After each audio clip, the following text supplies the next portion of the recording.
semua, saya dari kelompok 1 ingin mempresentasikan tentang persoalan yang terjadi di laut teritorial dan zona tambahan. Kelompok 1 ada saya yaitu Elisa Malinitan dan nama saya Christian Rembang. dari semester 5 Hukum B1. Konsep laut teritorial dan zona tambahan penting untuk tata kelola maritim.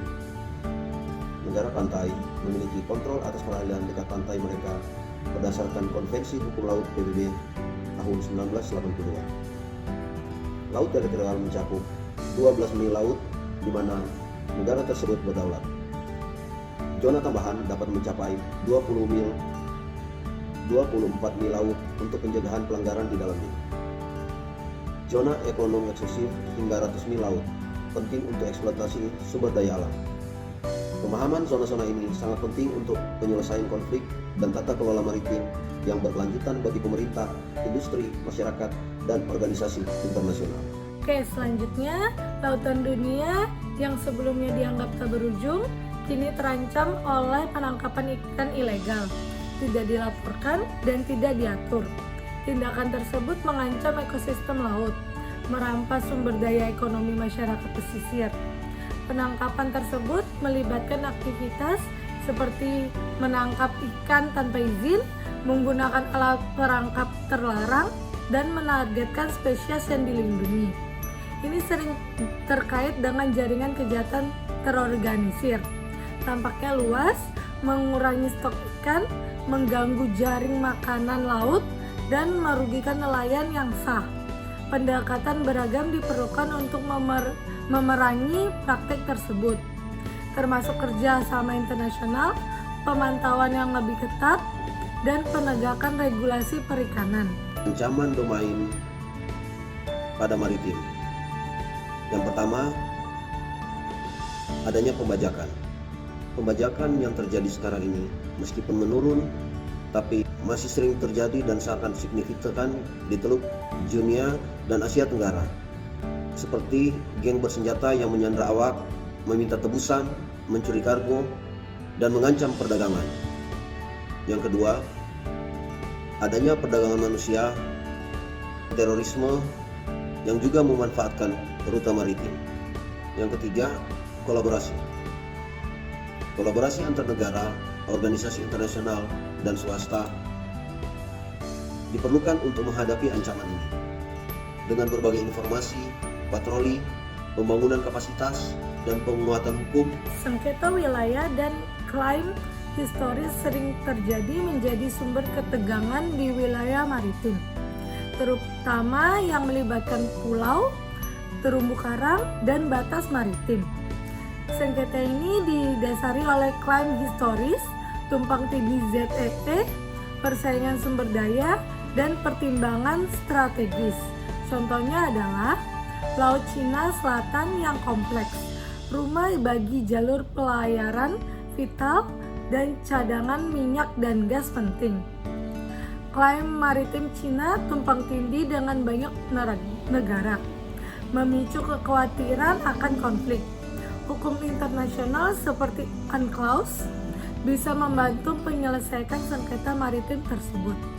Pengajaran sumber daya dan keuntungan ekonomi juga mempengaruhi klaim wilayah. Beberapa kesepakatan yang terjadi mengenai Konvensi Hukum Laut PBB atau yang dikenal dengan UNCLOS. Dalam hal ini ada terbagi 6. Yang pertama, adanya adopsi UNCLOS. UNCLOS diadopsi pada tahun 1982 yang menjadi landasan hukum internasional untuk mengatur lautan. Yang kedua, hak dan tanggung jawab negara. UNCLOS menetapkan hak dan tanggung jawab negara dalam mengelola dan memanfaatkan sumber daya laut. Yang ketiga, kerjasama damai. UNCLOS mempromosikan kerjasama damai antara negara dalam pengelolaan dan konservasi sumber daya laut. Yang keempat, tantangan implementasi.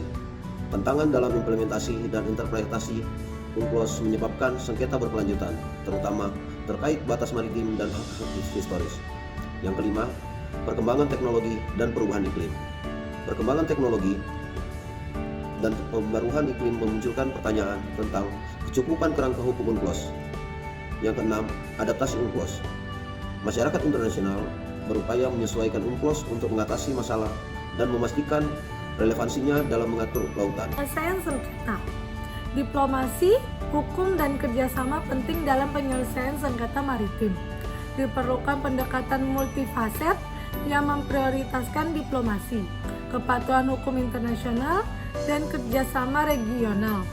Solusi damai seringkali dicapai melalui dialog, langkah-langkah membangun kepercayaan, dan komitmen untuk hasil bersama. Kepatuhan terhadap UNCLOS penting, sementara kerjasama regional seperti ASEAN di Laut Cina Selatan dapat memfasilitasi dialog. Program langkah membangun kepercayaan dan pengembangan kode etik untuk mencegah insiden dalam menangani tantangan maritim bersama. Indonesia dan domain maritim. Sini ada 3 hal yang perlu saya sampaikan, yaitu yang pertama, penegasan kedaulatan. Indonesia, kita kenal bersama, adalah negara kepulauan dengan lebih dari 17.000 pulau. Di sini menegaskan pentingnya domain maritim dan menerapkan undang-undang untuk melindungi kedaulatannya serta mengelola sumber daya laut. Kedua, dasar hukum.